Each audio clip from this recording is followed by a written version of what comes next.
Hola chicos, so in this video we are going to talk about the reading comprehension that appeared in May 2026 Spanish examination. So the title is My Visit with Rose. So let's go through well, we could do paragraph by paragraph. We'll look at the meanings, the translation, any particular vocabulary or grammatical structures that we ought to know. So it starts off by saying, recientemente visité a mi sobrina Rosa in Chicago. So recently I visited. So visité comes from visitar, to visit. So preterite tense visited my sobrina. So this is important here because it tells us who it is, niece Rosa, and where, Chicago. The structure hacía 2 años. So when you use hace plus the length of time, it basically means like ago. So how long ago? So in this case, we say hacía. So it's like it had been 2 years. So 2 years since, or it has made 2 years, or has made 2 years that I did not see her. No la vea porque vivimos bastante lejos. Así o así que estaba muy contenta de verla. So I hadn't seen her for 2 years because we live quite far, right? Or we live quite far apart. So I was happy to see her. So I was very happy to see her. Cuando llegué, from llegar, to arrive, when I arrived at the apartment, al apartamento de sus padres, ella estaba esperando en la puerta. So when I arrived at her parents' apartment, she was waiting at the door. Con una hermosa sonrisa, with a beautiful smile, los brazos abiertos, open arms, y un beso enorme, and a very big or enormous kiss. Después, so afterwards, me llevó a su dormitorio. So she took me, right? She took me to her room para mostrarme todos sus juguetes. So she took me to her room to show me all of her toys. Next one. Durante mi estancia, this is a very popular word. So stay, during my stay con Rosa, with Rosa, ella no dejó de estar a mi lado. So dejar de plus the infinitive means like to stop doing something. So no dejo de estar basically means she did not stop, right? So she didn't stop leaving my side. She didn't leave my side. So it's like to leave something, like to leave a habit in a sense, literally, right? So if you say dejar de fumar, stop smoking, or to leave smoking, right? So she didn't leave my side for even ni por un minuto, for even a minute. Cada mañana corría a mi dormitorio para despertarme. Every morning, she would run to my bedroom to wake me up.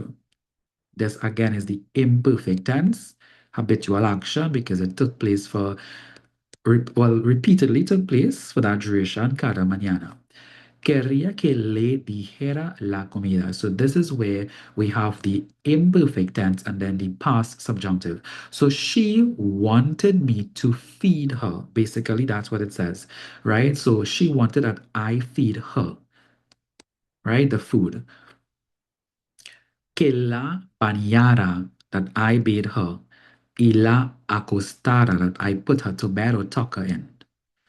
Era como si en su mundo solo existiera su tía Sarita. So now we know her name, the author's or narrator's name is Sarita, and that's of course the auntie. So it says it was as if in her world solo existiría. So only Aunt Sarita existed.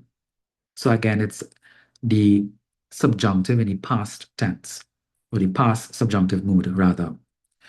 Pasamos los días juntas jugando, so we spent the days together playing. Paseando por los parques, so walking through the park, pasear por el parque, to walk through the park. Then we also have cantando sus canciones favoritas, and singing her favorite songs. La noche antes de mi regreso a casa, so the night before my return home, Rosa me suplicó que no fuera. So again, once you use the past tense and the subjunctive is required, we use the past subjunctive. So basically, it says here that the night before my return home, Rosa begged me not to go, right? So she begged that I don't go because me iba a echar de menos, because she was going to miss me. Yo le prometí, I promised her, que volvería pronto o que ella podía ir a visitarme. So I promised her that I would return soon or that she could come visit me. This cheered her up, animar to cheer, so cheer her up, pero se quedó pegada a mi lado, but she remained glued to my side, right? Quedarse pegado o pegada, that is the idiomatic expression, to remain glued or to be glued, and of course to my side. Claro, yo no estaba muy feliz cuando tuve que despedirme de ella la semana siguiente. So, of course, claro, of course, I was not happy when I had to say goodbye to her the following morning. So, this is the translation and the explanation. Let's look at the questions. How was the narrator feeling about her visit to see Rosa, sorry. So, how was the narrator feeling about her visit to see Rose? Right? So, it says that she was very happy to see her.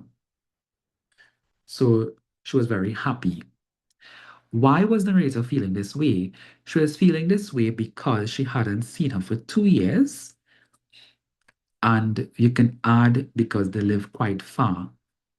What are two things Rose did when she greeted the narrator? So we know Rose was waiting at the door with a beautiful smile. She opened her arms and an enormous kiss, and then she took her to the bedroom to show her all of her toys. So she waited for her, greeted her with a smile, a hug, and a kiss, and took her to show her all her toys in her room. What did Rose do after greeting the narrator, and why? So for this one, we can say, so C and D, it's almost, we have the same answer here, right? So what did the two things that Rose did, and then what did Rose do after greeting the narrator and why? So then for the two things, we can say she waited at the door and she gave her a kiss, a hug and a kiss. It can be implied for the hug. And then what did Rose do right after? Well, of course, took her to the room to show her all the toys. So that would be for C and D. How do we know that Rose was attached to the narrator? Because she did not leave her side, even for a minute. What are two things Rose wanted the narrator to do? So the two things that I believe they mentioned, three things: to feed her, to bathe her, and to tuck her in, or to take her to bed. So you can put two out of the three. What are the three activities that Rose and the narrator did daily? So daily, let's see, they play together, they walk to the parks, and they sing Rose's favorite songs. What did Rose ask the narrator the night before she left? To not leave or to stay? What two things did the narrator say to cheer up? That she will return soon or that Rose can visit her? And for this one, explain the narrator's reaction at the end of the visit. So basically, the narrator felt sad because she realized how attached Rose was to her, and saying goodbye to her was very difficult. Again, maybe we can add the fact that they live very far, they don't see each other very often. So you have to explain her reaction here. So she became very sad. Okay, so this is the reading comprehension for May 2026. See you in the next video. Don't forget to subscribe, like, and share. Adios.